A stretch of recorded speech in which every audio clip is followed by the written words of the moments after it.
மொழியை பிழையில்லாமல் பேசவும் எழுதவும் இலக்கணம் பயன்படுகிறது. இலக்கியத்திலிருந்து பிறந்தது இலக்கணம்.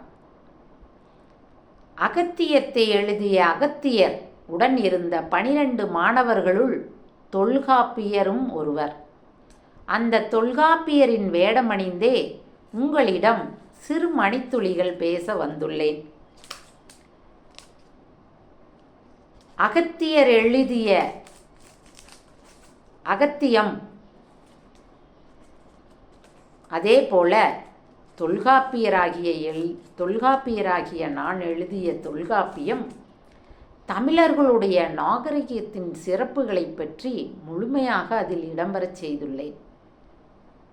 என்னுடைய பெயர் தொல்காப்பியர் அன்று,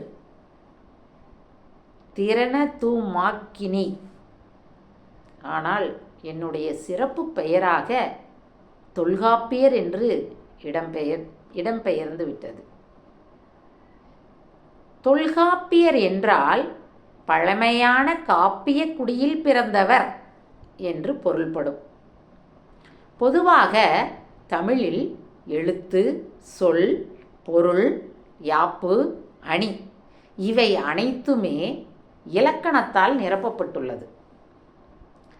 இதை தமிழர்களாகிய நீங்கள் கற்று தமிழருடைய நாகரிகத்தை பெருக்கமடைய செய்து வாழ்வீர்களாக.